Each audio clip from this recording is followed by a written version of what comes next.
CR Patil, Mansukh भाई मांडविया, शांतनु ठाकुर, नीलूबेन बामड़िया। इस कार्यक्रम में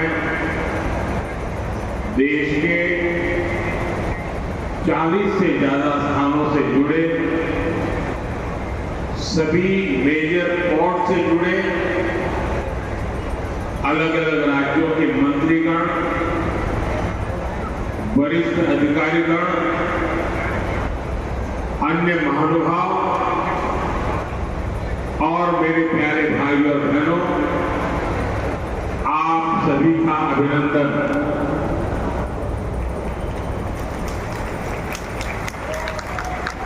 अपना भावेड़ा भावनगर આજે વટ પાડી દીધો।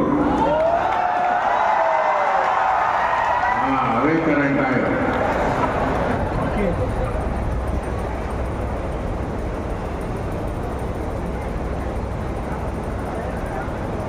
અહીંયા હું જોઉં છું કે કંડલની બહાર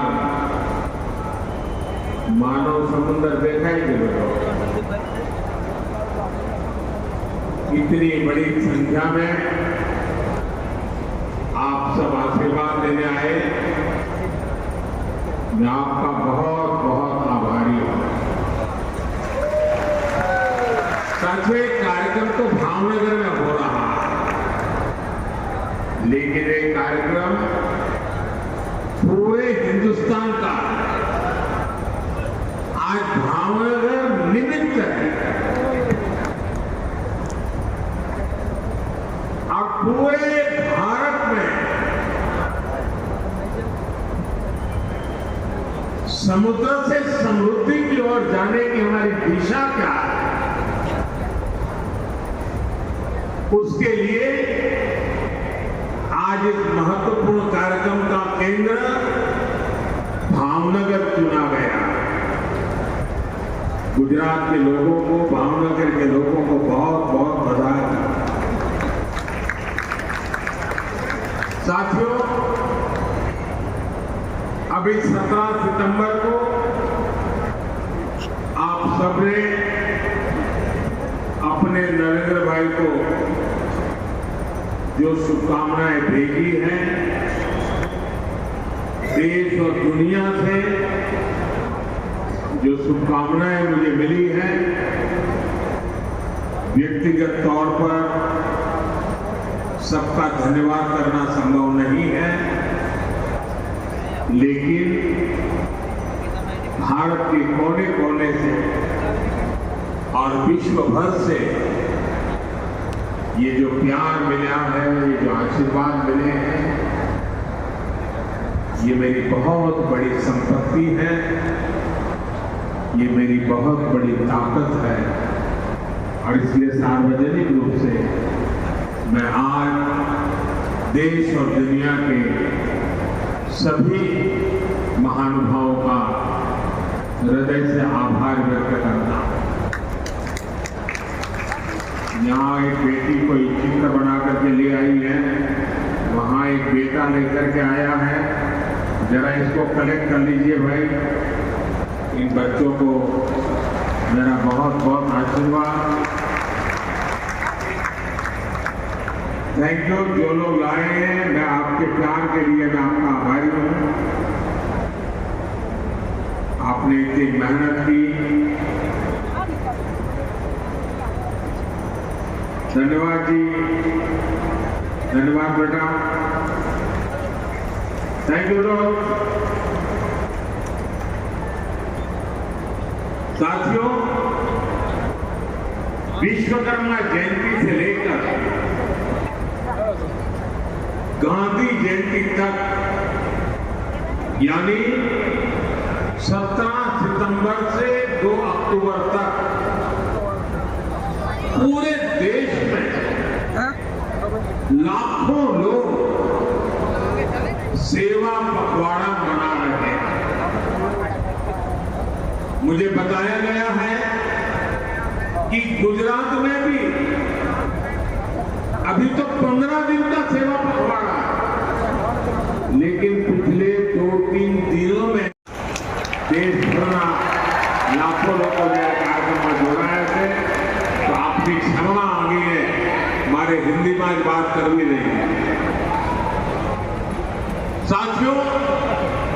21वीं सदी का भारत आज समुद्र को बहुत बड़े अवसर के रूप में देख रहा है। थोड़ी देर पहले यहां पोर्ट लेक डेवलपमेंट को गति देने के लिए हजारों करोड़ रुपए के प्रोजेक्ट का शिलान्यास और उद्घाटन किया गया है। देश में क्रूज टूरिज्म को प्रमोट करने के लिए आज मुंबई में इंटरनेशनल क्रूज टर्मिनल का भी लोकार्पण किया गया है। भावनगर के, गुजरात के विकास से जुड़े अनेक प्रोजेक्ट भी शुरू हुए हैं। मैं सभी देशवासियों को और गुजरात के लोगों को भी बहुत बहुत शुभकामनाएं देता हूं। साथियों, भारत आज विश्व बंधु की भावना से आगे बढ़ रहा है। दुनिया में हमारा कोई बड़ा दुश्मन नहीं है। सच्चे अर्थ में अगर हमारा कोई दुश्मन है तो वो है दूसरे देशों पर हमारी निर्भरता। यही हमारा सबसे बड़ा दुश्मन है और हमें मिलकर भारत के इस दुश्मन को निर्भरता वाले दुश्मन को हराना ही होगा। हमें ये बात हमेशा दोहरानी है, जितनी ज्यादा विदेशी निर्भरता उतनी ज्यादा देश की विफलता। विश्व में शांति, स्थिरता और समृद्धि के लिए दुनिया की सबसे बड़ी आबादी वाले देश को आत्मनिर्भर बनना ही होगा। हम दूसरों पर आश्रित रहेंगे तो हमारा आत्मसम्मान भी चोटिल होगा। 140 करोड़ देशवासियों के भविष्य को हम दूसरों पर नहीं छोड़ सकते। देश के विकास के संकल्प को हम दूसरों की निर्भरता पर नहीं छोड़ सकते। हम भावी पीढ़ी के भविष्य को दांव पर नहीं लगा सकते। और इसलिए भाई बहनों, आपने क्या गुजराती में कहे कि भाई 100 दुखों की एक दवा, 100 दुखों की एक ही दवाई है और वो है आत्मनिर्भर भारत। आत्मनिर्भर भारत। लेकिन इसके लिए हमें चुनौतियों से टकराना होगा। हमें दूसरे देशों पर अपनी निर्भरता लगातार कम करते जाना होगा और अब भारत को आत्मनिर्भर बनकर दुनिया के सामने मजबूती के साथ खड़ा होना ही होगा। भाइयों और बहनों, भारत में सामर्थ्य की कोई कमी नहीं, लेकिन आजादी के बाद कांग्रेस ने भारत के गुजरात देश में સૌથી લાંબો 1600 કિલોમીટરનો સમુદ્ર કિનારો ધરાવતું રાજ્ય છે।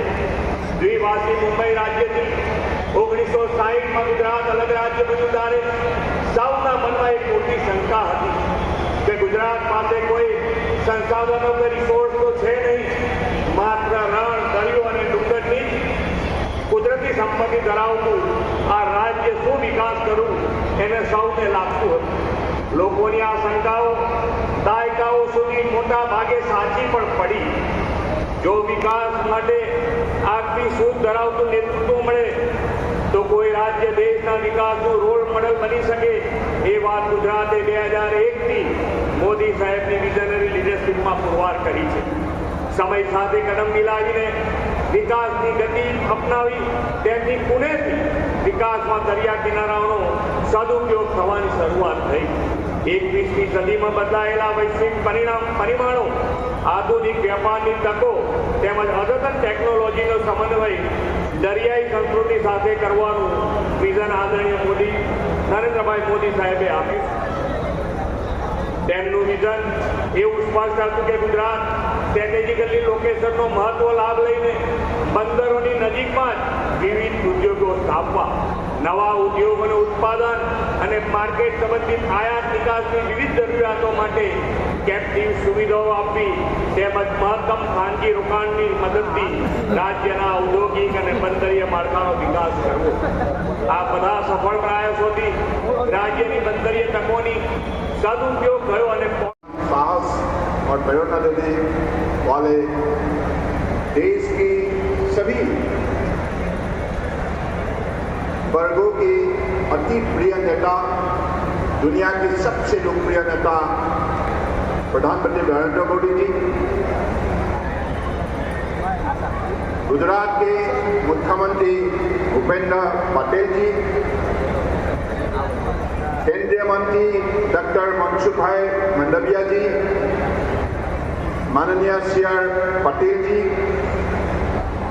भारत सरकार के राज्य मंत्री शांतानु ठाकुर जी, श्रीमती नीमूबेन जी, गुजरात सरकार की माननीय मंत्रीगण, गुजरात के संसदगण, विधायकगण, माननीय भावनगर की मेयर और यहाँ उपस्थित हमारे परम आदरणीय आमंत्रित अतिथिगण और मेरे प्यारे भाइयों और बहनों, सबसे पहले मैं गुजरात की पावन भूमि को सत सादर नमन करता हूँ. इस धरती से भारत ने अपने समुद्री इतिहास की शुरुआत की थी और आज गुजरात की धरती पर मैरीटाइम सेक्टर में एक ऐतिहासिक अध्याय जोड़ने जा रहा है. आज का दिन भारत के मैरीटाइम सेक्टर के लिए वास्तव में ऐतिहासिक है. समुद्र से समृद्धि के आज के कार्यक्रम में इस क्षेत्र की महत्वपूर्ण परियोजनाओं के लोकार्पण और शिलान्यास के साथ साथ आज हम भारत को ग्लोबल मैरीटाइम सुपर पावर बनाने के संकल्प के साथ खड़े हैं. माननीय प्रधानमंत्री जी के दूरदर्शी नेतृत्व में भारत ने समुद्री और अंतर्देशीय जलमार्ग संपर्क में अभूतपूर्व परिवर्तन देखा है. कश्मीर की